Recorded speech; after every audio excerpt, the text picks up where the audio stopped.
Hoje nós vamos reagir à primeira abdução anime, caso real, caso de nós fumando baseado em imaginando ser abduzido. É isso, deveria ser o título. Da reticule, parece que é nome de prato italiano, né? Ô, meu consagrado, eu vou querer um Zeta Reticule, né? Um suco, né? Por favor. Só que não. Zeta Reticule é o nome de uma constelação. Zeta Reticule é aquilo que une o filme Prometheus com um dos mais estranhos casos de abdução já registrados na história da ufologia. Eu vou contar pra vocês agora o que aconteceu durante 3 horas da vida do casal Barney e Betty Hill nos Estados Unidos em 1961. O caso virou filme, inspirou filme e continua sem explicação até hoje. Afinal, o que existe em Zeta Reticuli?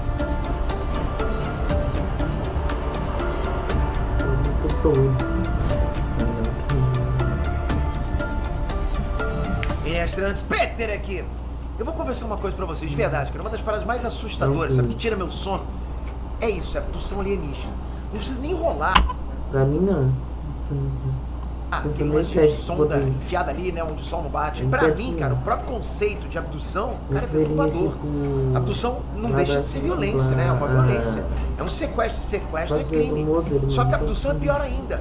É um sequestro realizado por seres que nem são humanos. Então assim, cara, 2 caras numa moto, 2 ETs chegando na madrugada. Não sei o que é pior. Os relatos de abdução não começaram onde? Não começaram nos anos 60. Um dos primeiros registros oficiais é de 27 de novembro de 1896. Quantas viagens usaram?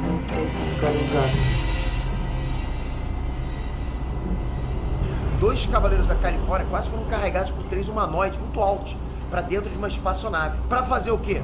Eu não sei, né? Eu nem sei se eu quero saber de verdade, né? Chega até arrepio. Mas o que a gente vai ver agora foi o primeiro caso nos Estados Unidos que conseguiu furar a bolha, que conseguiu repercutir a nível mundial. Tirem suas próprias conclusões. Eu vou continuar bolado e eu aposto que você vai ficar bolado comigo. Então, antes de começar, capricha nesse like, já comenta aqui embaixo. Você já viu um disco voador? Um objeto voador não identificado? Você já viu? E comenta aqui também uma sugestão, outras sugestões pra gente trazer aqui no quadro em Net Curiosidade. O que vocês falam, vira um vídeo. Barney Hill era um veterano da Segunda Guerra Mundial que trabalhava no serviço postal dos Estados Unidos, nos Correios dos Estados Unidos. A Betty Hill era funcionária do serviço social. Os dois eram frequentadores da igreja da cidade de Portsmouth, ativistas dos direitos humanos e queridos pela comunidade. Os dois tinham uma reputação impecável, nenhum deles tinha se metido com ufologia ou qualquer coisa assim antes do incidente. Barney e Betty Hill eram um típico casal do interior dos Estados Unidos, exceto por um detalhe. Barney... Mas eles usaram maconha? Era negro. Betty era branca. Eles eram um casal multirracial numa época muito complicada da história americana. Esse detalhe é importante? Vocês vão perguntar. Sim, é um detalhe que ajuda a gente a entender que o casal não ligava o que os outros poderiam pensar, entende? Nada poderia impedir os dois de acreditar no que eles acreditavam. Na verdade, que eles tinham no coração. E essa verdade era, alguma coisa muito estranha aconteceu na noite de 19 de setembro de 1961. Eram 10h30 da noite e o casal estava na estrada, ok? Eles estavam voltando de férias das cataratas do Niágara, indo de volta para Portsmouth.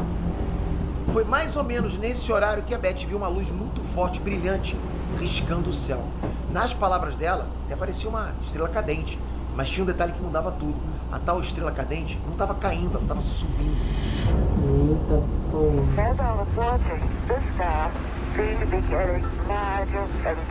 Foi nessa que ela falou pro marido parar o carro. A desculpa era de que o cachorro do casal precisava dar uma volta, fazer as necessidades dele no mato e tal. A verdade é que a Betty estava bolada e queria que o marido olhasse pro céu. Essa é a verdade. Bom, aí o casal tinha um binóculo no carro. O Barney olhou pelo binóculo e falou: é um avião, né? Você e minha senhora, minha amiga que é casada, né, que é amigada, você sabe como é.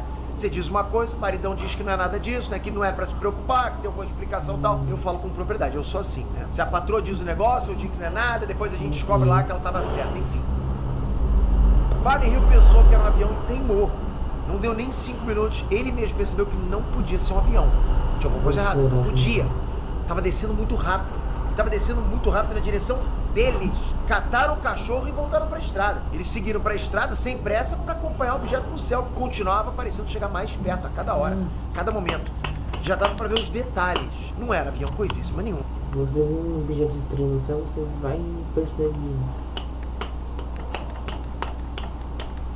É todas sobre isso. Não era balão, não era meteoro. O negócio tinha algo em torno de Eu vi 12 uma metros de porra dessa, diâmetro mano. e Eu girava vi pro outro lado, em torno tá de ligado? si mesmo. O bagulho não fazia barulho nenhum, não se Pro movimentava outro em linha lado. reta. Entende? Não O OVNI quero. meio que Quero ia que e não. vinha, né? Fazendo zigue-zague no céu. Tava muito estranho, mas ficou pior. Mas Do não nada, existe. o objeto desceu com força total e ficou uns 20 metros em cima do carro.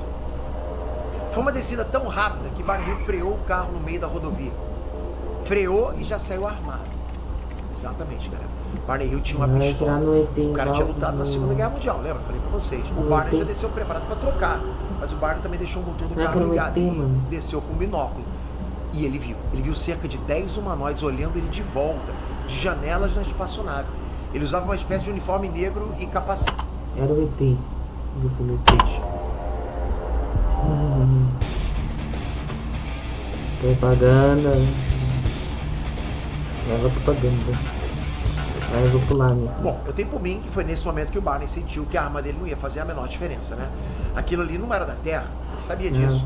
O disco estava cerca de um Como que não ia quarteirão fazer mais diferença? Não é porque você é alienígena que você não morre com tiro, né? de distância, uns Às vezes 10 você andares queria acima falar do mais chão. duro que você Tava não. bem perto. Eu tenho pra mim que o Barney Hill trancou. Aí, porra. Eu trancava.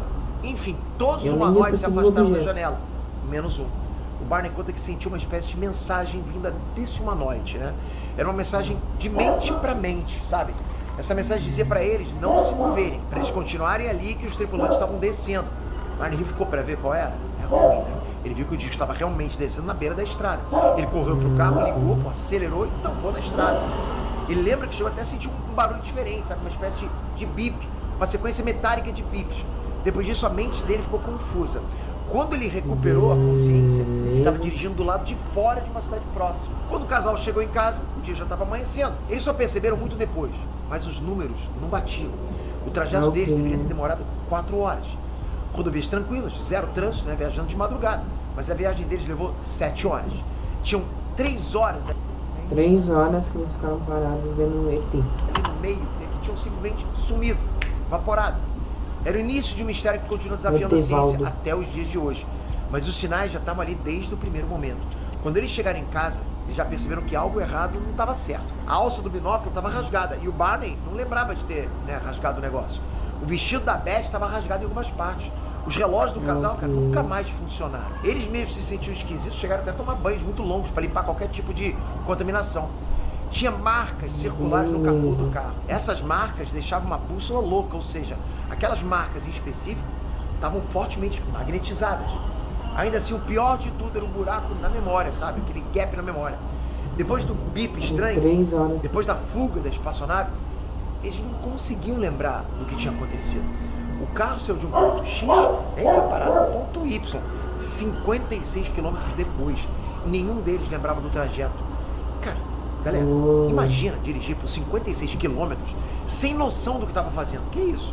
And then this is when my wife decided, well, we should notify someone. Foi aí Psiquiátrica. que o Barney Hill resolveu contar tudo que sabia para Walter Webb, astrônomo integrante da NICAP, a Comissão de Investigações sobre Fenômenos Aéreos. Era a NICAP que coletava e analisava todos os relatos de contatos com OVNIs nos Estados Unidos. O Barney Hill, como ex-militar e funcionário público, ele sabia que tinha um dever cívico de contar o que eles passaram, né? Foi o Walter Webb que deu o primeiro parecer positivo sobre o caso. O casal Hill não estava inventando, eles não eram loucos. Eles estavam relatando exatamente o que aconteceu. Mas tinha um vácuo na cronologia, sabe? Um vácuo que não tinha explicação. Enquanto estava rolando essa investigação, a Beth Hill começou a ter sonhos muito esquisitos. Foram 5 noites seguidas em que ela tinha essas visões muito claras, sabe? Muito detalhadas da experiência. E de novo, a Beth contou pro marido o que foi que o marido fez. Falou que não devia ser nada. Relaxa, nem é bobagem, né? Pô, aí fica difícil defender. Bom, não tocou mais no assunto com o marido, mas ela lembra que os sonhos mostravam ela e o marido sendo conduzidos numa espécie de transe por uma floresta. Tinha caroço nesse ângulo. Bom, em novembro daquele mesmo ano, o casal foi entrevistado por outros oficiais do NICAP. Foi só aí que o Barney e a Beth Hill perceberam o tamanho do buraco na memória. Eles sabiam que tinham se esquecido de coisas, né? Mas eles ainda não tinham calculado o trajeto. Foi só 2 meses depois que caiu a ficha. Tinham 3 horas faltando nas memórias. Foram os próprios oficiais do NICAP que sugeriram sessões de hipnose para tentar resgatar essas memórias. Ainda assim, o casal ficou com receio. Hipnose não é como se fosse.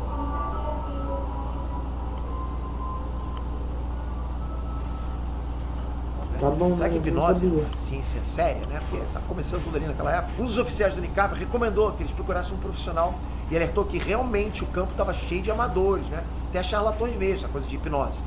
O assunto deu uma esfriada, mas nunca saiu da cabeça do casal. Faltava só uma oportunidade.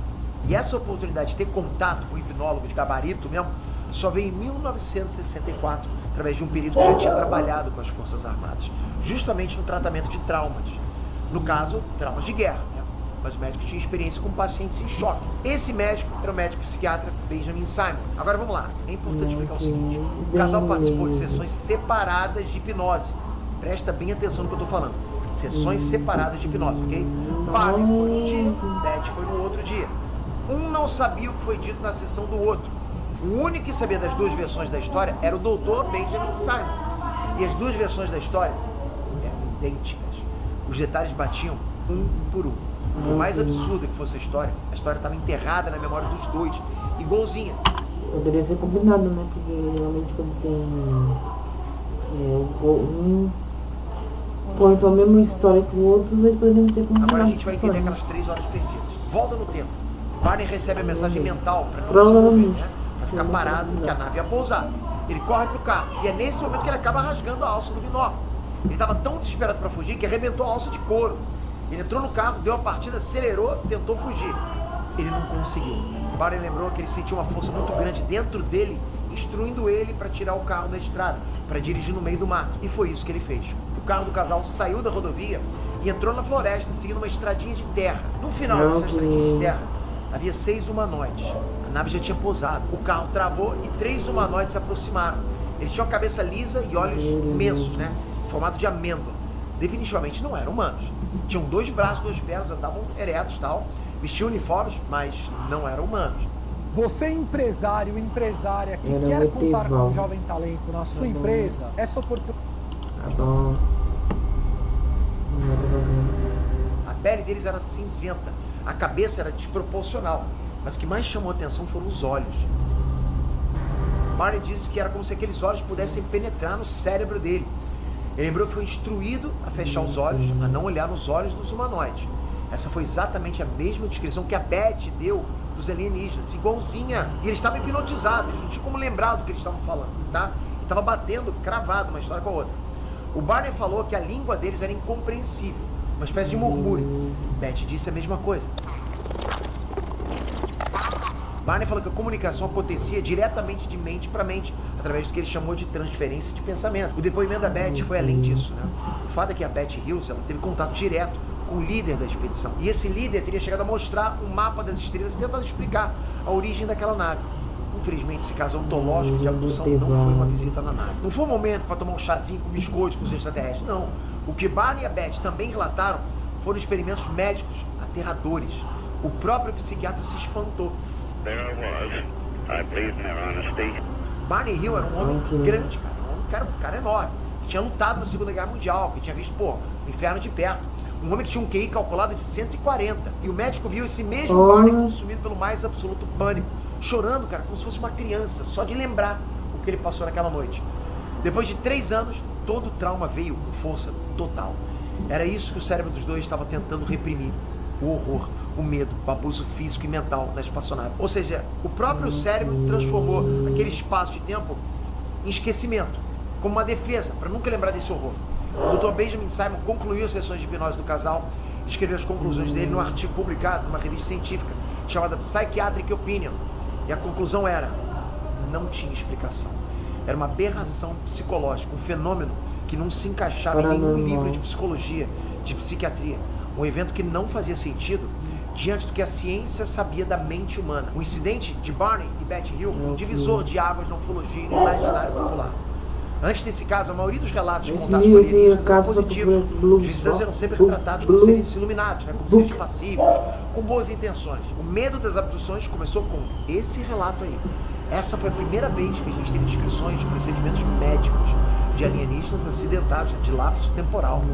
Eles não saíram para dar um rolê, eles não conversaram com os ETs, eles foram efetivamente sequestrados, testados, sabe-se lá para quê, e liberados 3 horas depois. Barney Hill morreu de hemorragia cerebral em 1969, né? Aos 46 anos.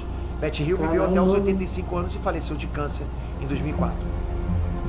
Até o fim dos seus dias, ela defendeu os fatos que ela viu e relembrou. Morreu novo, cara. Todas as anotações dela, gravações, registros, desenhos, estão preservados numa coleção permanente na Universidade de New Hampshire, onde ela tinha se formado. Ok, mas onde entra Zeta Reticuli nesse esquema todo? Lembra que o líder dos alienígenas mostrou um mapa estelar para Betty Hill? Ela conseguiu desenhar esse mapa de memória depois das sessões de hipnose, mas ela não conseguiu identificar nenhuma das estrelas. Anos depois, uma astrônoma amadora viu esse mapa desenhado e reconheceu a constelação. Era Zeta Reticuli, uma constelação real que fica quase 40 anos-luz da Terra. Quase fica até arrepiado. É por isso que o incidente também é chamado de incidente de Zeta Reticuli em alguns artigos. Carl Sagan é um dos astrônomos mais famosos que já existiram. Ele contestou essa afirmação e alegou que era uma coincidência. Ele falou que o tal mapa estelar era uma colocação de pontos aleatórios numa folha de papel, que poderia ser qualquer constelação. Anos depois, um estatístico chamado David Saunders contestou Carl Sagan e reforçou. Era muito improvável que fosse uma coincidência. Eram 16 estrelas que coincidiam em meio a milhares de estrelas conhecidas próximas do Sol. As chances do mapa ser aleatório eram de 1 em 1000. A constelação de Zeta Reticuli também foi mencionada diversas vezes em histórias relacionadas com a Área 51 nos Estados Unidos e outros avistamentos de OVNIs. Curiosamente, anos depois, o diretor Ridley Scott ele usou o mapa de Zeta Reticuli no início do filme Prometheus. Ele não mencionou o casal Hill, mas ele apresentou um mapa primitivo que apontava para uma civilização nas estrelas. Esse tal mapa primitivo era baseado no mapa da Betty Hill. A abdução do casal Hill está sendo adaptada de novo para o cinema, dessa vez sem referência escondida. É o filme Strange Arrivals, que está em produção, sem data para lançamento por enquanto. O filme é inspirado pelo incidente, vai mostrar um casal interracial sendo abduzido durante a lua de mel. Strange Arrivals já garantiu 2 nomes muito fortes no elenco, né? A atriz Demi Moore, indicada ao Oscar recentemente, e o Dr. Coleman Domingo, que também foi indicado ao Oscar recentemente. Quando tiver mais informações sobre esse filme, logicamente eu vou avisar vocês aqui no canal. Agora a grande dúvida é, o que realmente aconteceu naquela noite de 1961? Muita droga. Muita... Até onde a gente sabe, até onde a gente consegue explicar, tá muito claro o que aconteceu. Aconteceu o que eles contaram. O incidente do casal Hill virou livro nos Estados Unidos, foi adaptado para televisão e aparece até mesmo nos arquivos abertos da CIA. O documento liberado pela CIA afirma textualmente, abre aspas, os Hills não tinham segundas intenções para tal história. Eles restringiram sua experiência a um pequeno grupo de pessoas por 4 anos. O caso foi investigado por diversos técnicos e cientistas que apoiam a possibilidade da realidade da experiência. Eu não sei vocês, mas eu não viajo mais de madrugada na estrada. Vai que, né? Agora eu quero saber a sua opinião. Que explicação você daria para esse incidente? Já tinha ouvido falar nesse caso? Você acredita no casal? Comenta aqui embaixo e também sugere outros casos pra gente trazer aqui dentro do Inerd Curiosidade. Bom, já lembrando que para casos reais a gente tem um canal Casos Reais. Vou deixar o link aqui embaixo também pra você conhecer. Só histórias cabulosas sempre na perspectiva de uma pessoa, de um ser humano. Então, por exemplo, você vai aprender sobre Hiroshima.